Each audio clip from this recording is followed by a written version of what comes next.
Welcome to Go Local Live. Thank you for having me. Well, thanks for coming in. This is our first week doing the program here at the Navigant Credit Union Broadcast Center. Streaming live. You can check it out later if you'd like as well. So, Chair of the Libertarian Party, let's just talk libertarian politics in general. How did you first get involved? I first got involved because of a guy named Tony Jones. I was let's just say I'm a recovering neocon. Having embraced Bush, embraced the war, embraced just about everything Republican, I had my wake-up call. I saw the complete collapse of the Bush administration, both on a moral, philosophical, and financial level.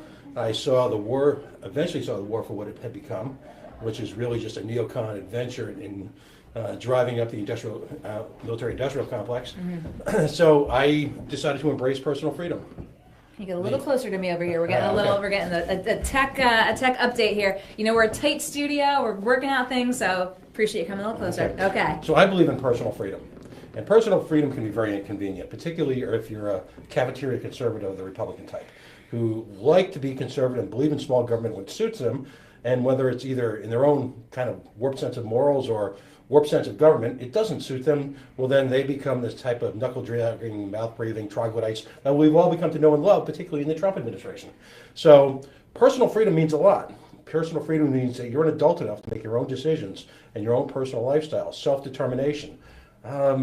It's a challenge. It means you have to put on your big boy pants and you have to deal with the ramifications of your own personal choices, but whether it be on a social level, a financial level, a moral level, we believe in the free exchange of ideas, we believe in the free exchange of commerce, we believe in the free exchange of people.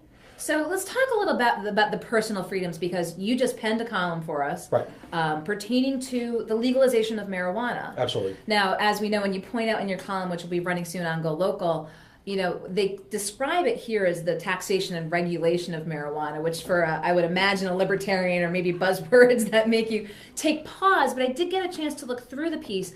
Tell us a little bit why, even with the tax and regulation side, that you think that legalization is the way to go. Well, first of all, to clarify, as a libertarian, I do believe that taxation is theft. However, in the case of the regulation and the taxation of regular cannabis, I prefer to think of it as a user fee. Right now, all Americans pay millions of dollars in untold capital, whether it be human capital, financial capital, because of this horrific war on drugs, this absolute failure, a generational failure, this we call the war on drugs. So all Americans are paying for the interdiction of casual Americans using a casual substance. Draw me a distinction between the use of alcohol and the use of cannabis. There is none. I prefer bourbon. I haven't smoked weed in probably 30 years. Hope my kids aren't watching. I've never smoked weed, but I haven't smoked weed in 30 years. Didn't hear it here. Didn't hear it. Just between you and I, right? But there is no distinction. It's a pleasurable substance that's used for pleasure.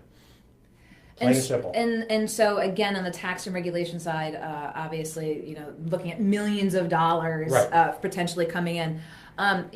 Because you're libertarian, you know, what are your concerns about that? I mean, what are the things that you're watching for? Well, you know, it's confiscatory levels of taxation to the point where it would, you know, create really no market for the legal sale of it, where we just drive people back into the unsafe marketplace called the streets of Providence, where folks of every single background and apparently every single age can currently get doctored near-like weed experiences.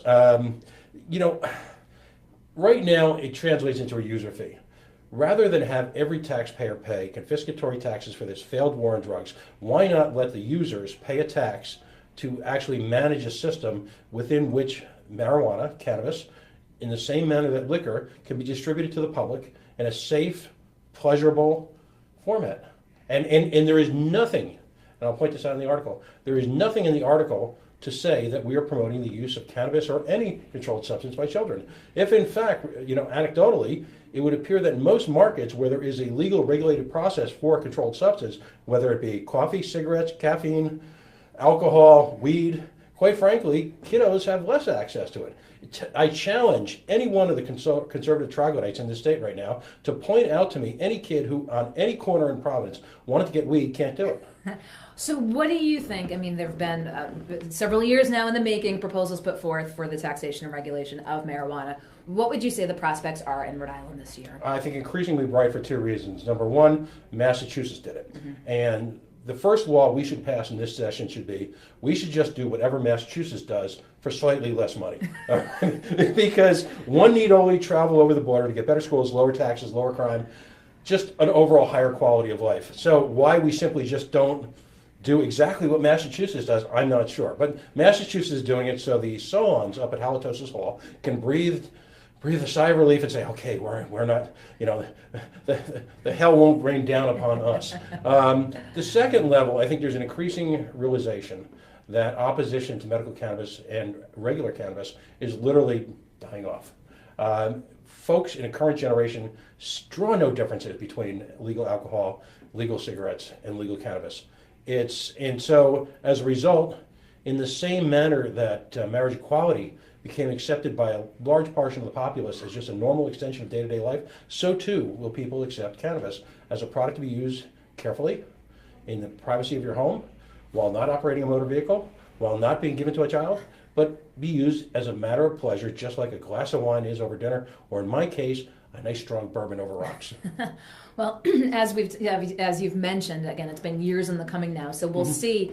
You're not hearing too much of it, especially from leadership, which tends to be a little bit more on the conservative side. We know that they're open to it. Obviously, a lot more things are in the public domain right now. What's your thought on the combination of the cards? I'd love to see it happen, but ultimately, right now, we're playing tax whack-a-mole.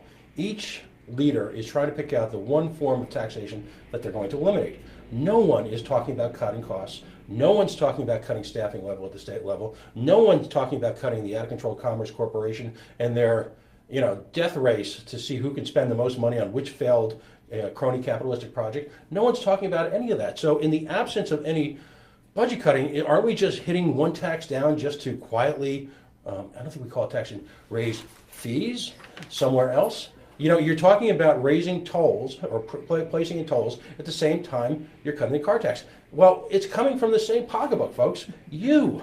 So what, in the name of God, is the difference? None.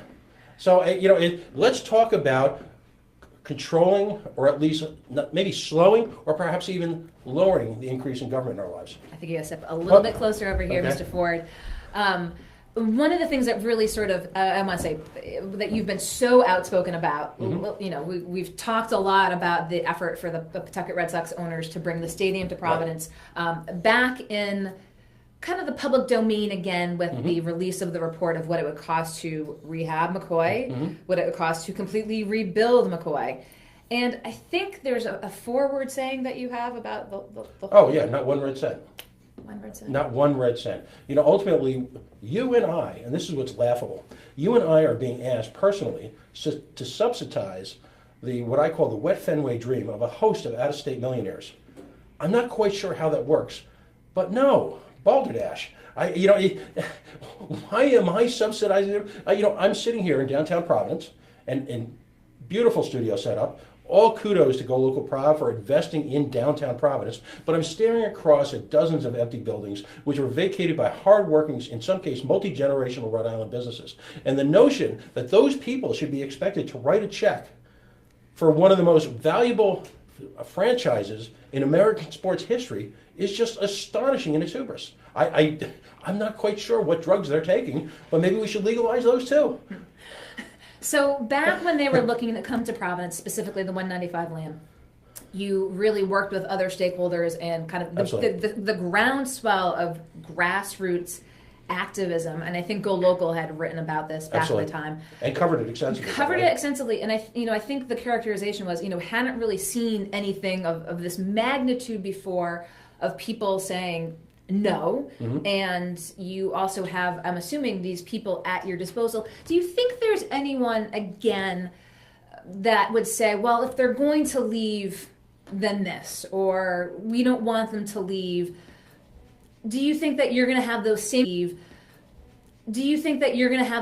group of people that come out and again just say what you just said, that not one red cent? I believe so, because I've already asked them. Okay. We've already had conversations, and we're getting ready for, as Go Local likes to call it, the big ask. And as usual, they're kind of taking their time any minute now. We're going to find out, or probably at 11 o'clock on a Friday night or a Thursday night in the House session, we'll find out exactly what they wanted, or actually what I'm most afraid of. And I want to send this warning signal to all Rhode Islanders. Our governor believes that the Commerce Corporation is her own personal investment banking tool, that she can willy-nilly take the hard-earned dollars of Rhode Islanders and just invest it in whatever she's fit at whatever cost. And quite frankly, she's a terrible negotiator because we're giving away millions of dollars for hundreds of jobs. You folks pointed out quite aptly in one of the most recent developments that it wasn't 5,000, 10. I think they'd estimated it was going to be 500,000 jobs. I think you guys figured out that it was going to be like 20. And so, you know, again, well, it was the spec space in Wexford. It was just putting in, right. Well, expecting people to create their own job to bring it into the spec Wexford space. makes me particularly nutty because let's look at this. Let's step aside, if you will. First off, we're subsidizing the creation of growth space for an organization called Brown University that is already tax exempt, that we've already spent, and I guess a great deal of money on, moving like a chess piece across the grid of Providence, to creating the knowledge. It wasn't under Chafee, it was the Knowledge District. So now we're going to subsidize them. On top of that, the Residence Business Plan calls for subsidizing a business incubator. Now, Providence has failed on an epic level to be its own business incubator. So what makes them think that at some point someone else is going to be able to overcome the Herculean obstacles to actually creating jobs in this environment, in this space, in this financial hellhole they call Rhode Island, and what makes them think that all of a sudden it's going to be like pixie dust? You know, the whole motto of the state seems to be build it and pray like hell someone comes. You know, and it's a recipe for failure. I dare the Commerce Corporation right now, all right, to point out to me a single success story where they've actually shown positive income to the state of Rhode Island. It has been a generational failure since Alpha Beta, and it continues to be because the underlying process is flawed, the underlying people are flawed, and the underlying system itself begets failure. There's no there. There's no there. I'm just getting an update here from one of our guests who apparently is looking to get through an accident on their way here. So just keeping tabs on who's going to be able to come and when. I want to talk with you a little bit about the recent election and libertarians in Rhode Island and sort of how you saw the process and how you saw the candidates and the reception to the Libertarian Party. You know, folks talk a lot of times, and you know it well, saying, well, we need to be a two-party state. And of course, you would beg to differ. So talk to me a little bit about... we plan on becoming the second party. That's the long-term growth plan. It will become a two-party state at some point. It will be Democrats and Libertarians. Do you really believe that what you will absorb, that the Republican Party will have much folks? Well, first of all, the Republican Party at this point... Okay, next. Tell me your thoughts on that. No, I mean, ultimately, what we're seeing right now is in living color across this great United States, the moral failure of the Republican Party. Because the Republican Party, for a generation, has cloaked themselves in the American flag and the Constitution. And now we've been treated to Donald Trump now for a few weeks, and we've watched him trample almost every significant portion of the Constitution. Now, I'm not... I guess the pejorative term they like to use is a snowflake. I'm not the type that whines or cries, you know that, all right? I'm strictly looking at it in black and white as to whether or not his actions pass constitutional muster. And they don't on an epic level. And his appointees don't on an epic level. And I have yet to hear a single Republican in this state point out anything other than the need for them to be hired as part of the replacement jobs as the Democrats are kicked out. I mean, the Republican Party claims to be, according to one of its leaders, the party of small government. Yet we were all treated to the sight of all these Republicans clamoring for all these statist jobs as if they were feeding a trough. Wait a minute. Everything the Republicans have spent the last 8 years complaining about, they have been guilty of in less than 3 weeks. Executive orders out of control, hypocrisy in terms of government hiring and government fat cat jobs. The First Amendment, the Fourth Amendment, the Ninth Amendment, everything they supposedly stood for. And what I find most astonishing is that they have had 6 to 8 years to prepare for, in their case, the wholesale change of 2 items. Number one, Obamacare. Now, you would have thought after 6 years of of complaining about Obamacare, they would have something in Microsoft Word. Okay, we're elected, click, here's what we want to do. Nope. The Democrats were right about one thing, that they were the party of no, they were the party of obfuscation, they were the party of objection, they were the party of gridlock. They've had 6 years to prepare for replacing Obamacare, and they're not ready. They've had 8 years to prepare for significant changes to an out-of-control federal tax system. They're not ready. They're a fraud. And that's what we're going to point out. That's what I'm going to spend the next couple of years pointing out to all my friends who consider themselves conservatives here in the state of Rhode Island. And you think that you're going to pull them over to the libertarian side? It's going to be a generational battle. This isn't something. It took us a couple of generations to make Rhode Island the special place it is today. And I'm using air quotes. I'll call it the Go Local Prov air quotes. All right. It's not going to happen overnight. But we're going to point out to people that they control their own lives. They control who they love. They control where they live. They control their own economic destiny. Libertarians believe in something called voluntarism.